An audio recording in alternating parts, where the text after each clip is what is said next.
Hey, what's going on? It's Blair at the Card Guys. It's Tuesday, so you already know what to do. Make sure you check out supergangzinc.com. Get all your card needs for this off season or going into the next season. Also, make sure you check out sector6apparel.com. Get all your TCG apparel as well. Starting off this video, I just want to say I had a blast at the World Championship qualifier, or the Nationals, or whatever you want to call it. I had a blast. I enjoyed seeing every one of our subscribers or anything, or if you're a fan of the channel, I would just love seeing y'all. Like, y'all coming up to us. I did sign a couple cards, did some pictures, got on your Snapchat and everything, and I'm pretty sure like you did that the same with Jeremy. Jeremy loved it. Jeremy had a blast, so I'm glad y'all made his Nats experience enjoyable, and you made mine enjoyable as well. So I just want to especially give a thumbs up to y'all. I'm gonna smash y'all like button. I want to thank y'all for that. Like, I really appreciate y'all. But just talking about the whole experience, going into the tournament, for some of y'all that may know, that saw me watch me play or whatever, or if you played against me, I ended up playing Burning Abyss for the tournament. The reason I did that was, like, I didn't try to steer anybody wrong by saying, oh, I'm gonna play Cosmo this, Cosmo that, Cosmo that. I do really like Cosmos. I do like Cosmos, I do like the deck, but I wanted to, this was the best deck for me, in my opinion, for this matchup, because other people that did watch the channel that I would end up playing. So if I did lose a die roll, then they were like, oh yeah, I know he's playing Cosmos. I'm gonna make a Cosmo anti-Cosmo board or anything. And especially if I'm playing the Fire King version, which is the version I would play. I wouldn't play Demise or Peer or anything. But I wanted to do that playing Burning Abyss, and I just feel like I had the best chances of winning me the tournament, and I've been testing with it really frequently, so I knew the ins and outs of the deck already.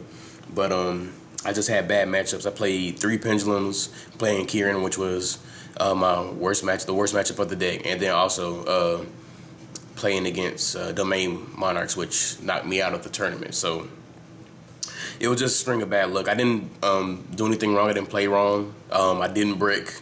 Might have been one questionable game where I technically bricked, or the one game, like the first Pendulum player I played Cherry, so I got cherried.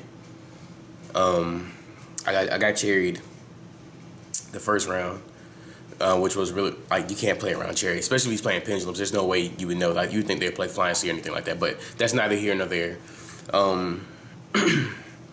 But that's just how my experience went. I just went and did other stuff, hung out with friends. I had a really, really great time. So shout out to the Tennessee crew.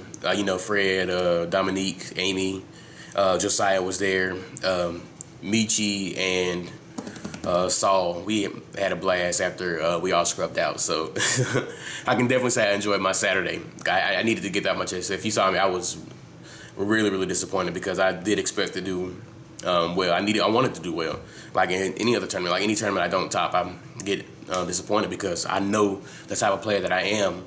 I can, like, potentially win the tournament and everything. That's just how I know. That's how I am. But hey, it happens. I've got my one, but I want more to come.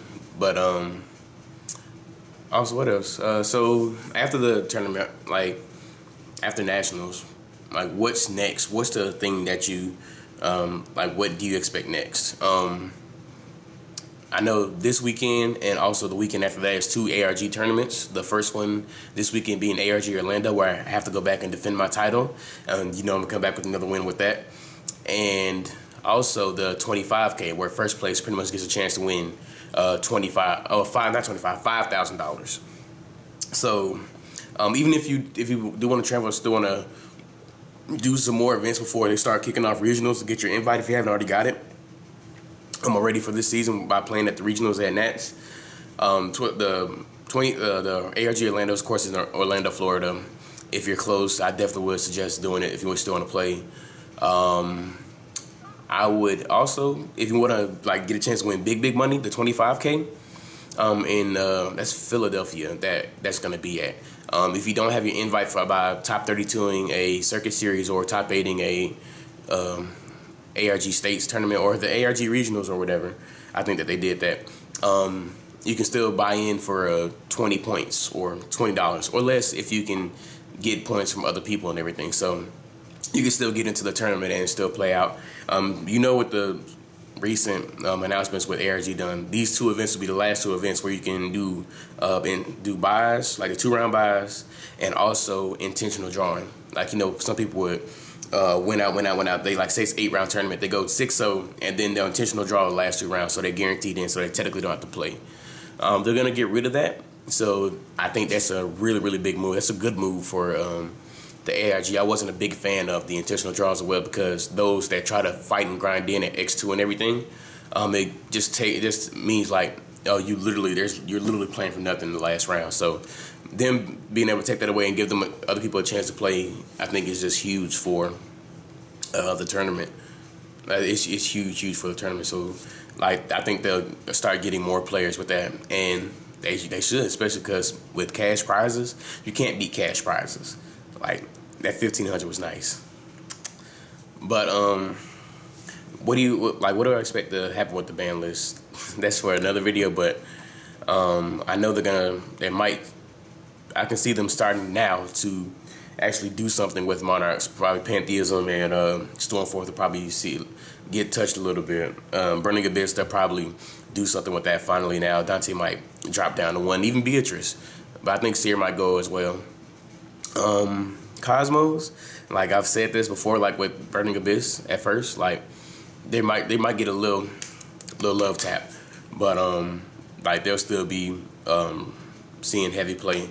But they might flip the switch. They might actually hit that, try and push out the new decks that they're starting to come out. Blue Eyes, the movie pack comes out this weekend, so they're gonna try and get Blue Eyes rolling, pushing that with alternative Chaos Max and everything coming out. They're gonna try and push that deck. Also, the Dark Magician stuff that comes out in the next set, they're gonna definitely try and push that. And the nostalgia players are gonna be eating that up. You're gonna see a lot of Blue Eyes decks. You're gonna see a lot of Dark Magician decks. The new Dark Magician regional mat, that's probably gonna go for a good bit just because of fanboys, just like the Blue Eyes one did.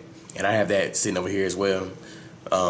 So you can expect to see a lot of that. This regional season is going to be one that's going to be a lot of fun. Also, I forgot to mention as well, if you're in the area, since the Worlds will be in the U.S. this year, if you can, definitely go to Worlds in Orlando, Florida. I think that's, like, we're definitely going. I think that's going to be like a really good experience for us, like for anybody, like just because there's going to be people traveling like from around the world, not even just from Canada or like from South America, Central America, from halfway across the world.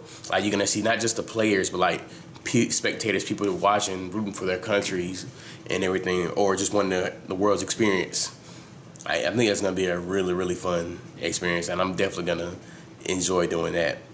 But that's where I'm gonna wrap it up. That's my video.